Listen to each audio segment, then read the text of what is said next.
Hello and welcome to Prep IAS. My name is Tushant Yadav and today we are going to cover the concept of gross national product. ये GNP का concept क्या है आज की इस छोटी सी video में हम समझेंगे। इकोनॉमी कॉन्सेप्ट की सीरीज में हम इकोनॉमी के मोटे मोटे कॉन्सेप्ट छोटी छोटी वीडियोस में कवर करने की कोशिश कर रहे हैं।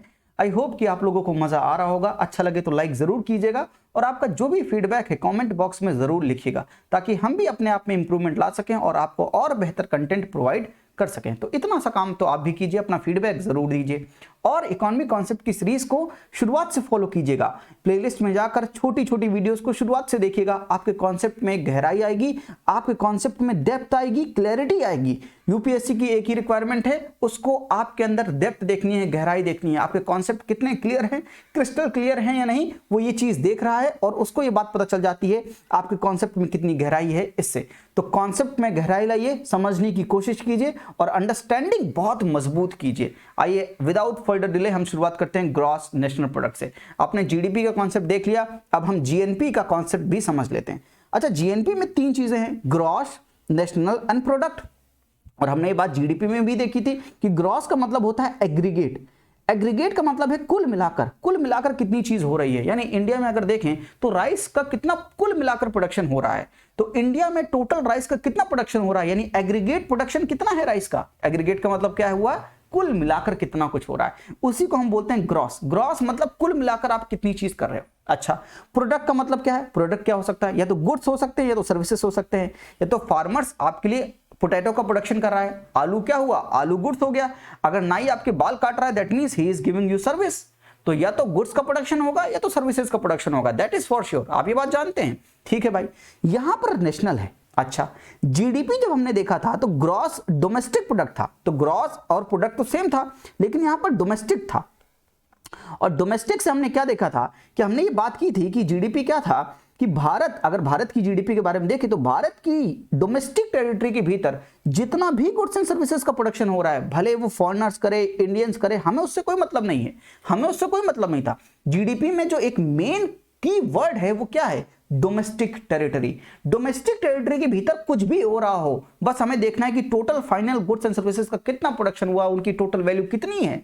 किसी भी एक अकाउंटिंग ईयर में अगर वो चीज हम कैलकुलेट कर लेंगे तो हम जीडीपी को कैलकुलेट कर लेंगे। लेकिन जीएनपी में देखिए, जीएनपी में क्या है, नेशनल है। नेशनल में जब भी हम किसी भी कंट्री की जीएनपी के बारे में बात करेंगे उस कंट्री के रेजिडेंस की बात करेंगे, तो उस कंट्री के जो रेजिडेंस होंगे वो वर्ल्ड पर कहीं पर भी हों। अगर मैं आपको सिंप्लीफाइड मैनर में बताऊं तो अगर ये पूरा वर्ल्ड है और हम जीएनपी की बात कर रहे हैं, इंडिया की जीएनपी के बारे में बात कर रहे हैं, तो इंडिया की जीएनपी के बारे में बात करने का मतलब है कि इंडिया के जो रेजिडेंस हैं वो वर्ल्ड पर कहीं पर भी हों, अफ्रीका में हो, अमेरिका में हो, यूरोप में हो, कहीं पर भी हों, उनके द्वारा जितना कितना टोटल, मतलब इंडिया में भी हो, इंडिया को इंक्लूड कीजिएगा, इंडिया को छोड़िएगा नहीं। यानी इंडियन रेजिडेंस कहीं पर भी हों पूरे वर्ल्ड में, इंडिया में तो होंगे ही होंगे और वर्ल्ड पर कहीं और पर भी होंगे, उन सबके द्वारा कितना गुड्स एंड सर्विसेज का प्रोडक्शन हो रहा है उसकी टोटल फाइनल वैल्यू अगर हम जोड़ लेंगे, कैलकुलेट कर लेंगे, तो हम ग्रॉस नेशनल प्रोडक्ट कैलकुलेट कर लेंगे। समझे इस बात को? तो सुनो इस चीज को, फिर से सुनो। जीडीपी में क्या करते हैं, डोमेस्टिक टेरिटरी को देखते हैं और डोमेस्टिक टेरिटरी के भीतर में देखते हैं कि फॉरेनर्स हो चाहे इंडियंस हो, जितना भी गुड्स एंड सर्विसेज का प्रोडक्शन करते हैं सबको टोटल वैल्यू हम जोड़ लेते हैं और उसको हम बोलते हैं ग्रॉस डोमेस्टिक प्रोडक्ट। लेकिन जीएनपी में क्या है, हमें जीएनपी में डोमेस्टिक टेरिटरी से मतलब नहीं है, यहां पर कीवर्ड क्या है, रेजिडेंस कीवर्ड है। उस कंट्री का जो रेजिडेंट है अगर वो कहीं पर भी हो, वो इंडिया में भी हो सकता है, इंडिया के बाहर भी हो सकता है, वो कहीं पर भी हो पूरे वर्ल्ड में, उसके द्वारा जितना भी गुड्स एंड सर्विसेज का प्रोडक्शन किया जा रहा है अगर उसकी टोटल फाइनल वैल्यू हम जोड़ लेंगे तो हम ग्रॉस नेशनल प्रोडक्ट जोड़ लेंगे। समझिए इस चीज को, समझे। एक बार और मैं समझाता हूं आपको, एक बार और समझिए इस चीज को। ये इंडिया है, इंडिया में इंडियंस तो होंगे ही होंगे जो इंडिया में रहते हैं। अच्छा, रेजिडेंस का मतलब क्या है, रेजिडेंस ऑफ इंडिया का मतलब क्या है, जो इंडिया का रेजिडेंट है इसका मतलब क्या है कि वो x number of days India में रहता है, एक्स नंबर ऑफ डेज से ज्यादा इंडिया में रहता है। लेट्स से 182 डेज है वो, तो इंडिया में जो 182 डेज से ज्यादा रहता है वो इंडिया का रेजिडेंस है। अच्छा, 182 डेज जो इंडिया में रहता है वो इंडिया का रेजिडेंस है। तो इंडिया का रेजिडेंस इंडिया में भी हो सकता है और हो सकता है इंडिया के बाहर भी हो। अरे भाई, बाकी दिन तो वो बाहर ही रहता है, इसका मतलब क्या है कि वो इंडिया का रेजिडेंस तो है लेकिन बाकी दिन बाहर है। आप समझिए इस चीज को, ये पूरा वर्ल्ड है, ये अगर पूरा वर्ल्ड है, इंडिया का रेजिडेंस जो इंडिया में है उसको मैं आई मान लेता हूं और इंडिया में फॉरेनर्स भी होंगे अभी मैं रेजिडेंस ना बोल के इंडियंस एंड फार्मर्स बोल रहा हूं, समझिए इस चीज को। तो इंडिया में जो इंडियंस रह रहे हैं वो इंडियंस हो गए और प्लस फॉरेनर्स का कंट्रीब्यूशन हो गया। अच्छा, जब जीडीपी कैलकुलेट करते हैं तो डोमेस्टिक टेरिटरी के भीतर इन दोनों का कंट्रीब्यूशन हम कैलकुलेट कर लेते हैं और हम जीडीपी बता देते हैं। वेरी गुड, अब आप जीडीपी निकाल सकते हैं। Very good. नाउ यहां पर हमको जीएनपी निकालना है, तो हमको क्या करना है, पूरे वर्ल्ड में इंडियंस कहीं पर भी हो तो इंडियंस जो इंडिया में है वो तो आई है, और इंडियंस जो बाहर हैं, जो सिर्फ बाहर रह रहे हैं, उनका कंट्रीब्यूशन कितना है। मैं मान लेता हूं इंडियंस आउटसाइड, उनका कंट्रीब्यूशन ये हो गया। समझे इस चीज को। तो बाहर जो इंडिया रहते हैं, इंडियंस रहते हैं, इंडियन रेजिडेंट्स जो बाहर हैं, वो टोटल गुड्स एंड सर्विसेज का जितना भी प्रोडक्शन करते हैं उसकी वैल्यू कितनी है, मैं आईओ मान लेता हूं। अब मैं आपसे सवाल पूछता हूं कि अगर मैं आपको जीडीपी दे दूं और मैं आपको जीएनपी दे दूं और मैं आपसे पूछ रहा हूं कि इन दोनों के बीच में कोरिलेशन कुछ डेवलप करो, तो क्या आप कोरिलेशन डेवलप कर सकते हो? क्या जीडीपी से आप जीएनपी निकाल सकते हो? भाई क्या करना होगा इसमें हमें, जीडीपी में क्या होगा, इंडिया में जो इंडियंस होंगे ये होंगे और फॉरेनर्स जो इंडिया में होंगे उनका कंट्रीब्यूशन होगा, यही जीडीपी है। बिल्कुल बात ठीक है। तो अगर मैं जीडीपी में क्या करूं, अगर जीडीपी में जो फॉरेनर्स है उनका कंट्रीब्यूशन माइनस कर दूं, जीडीपी में मैंने फॉरेनर्स का कंट्रीब्यूशन माइनस कर दिया, अब यहां पर क्या बचा, इंडिया जो इंडियंस जो हैं वो इंडिया में जो हैं उनका कंट्रीब्यूशन कितना है, ये निकल के आ गया। बहुत अच्छी बात है। अब मैं अगर इंडियंस जो बाहर है उनका कंट्रीब्यूशन ऐड कर दूं, तो ये टोटल क्या निकल के आ गया, ये टोटल क्या है कि इंडियंस रेजिडेंट्स पूरे इंडिया में कहीं पर भी हों उन सबका कंट्रीब्यूशन निकल के आ गया। अरे ये क्या था भाई, यही तो जीएनपी है, यही तो जीएनपी है।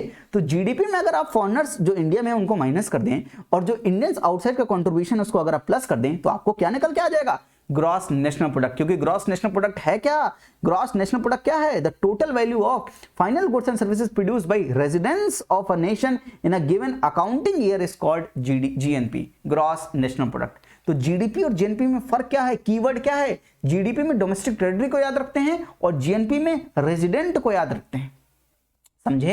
समझे फाइनल वैल्यू तो आप, फाइनल गुड्स एंड सर्विसेज तो आप समझते हैं, capital goods and services plus consumer goods and services. Accounting year भी आप समझते हैं, फाइनेंशियल ईयर है जो हमारे केस में।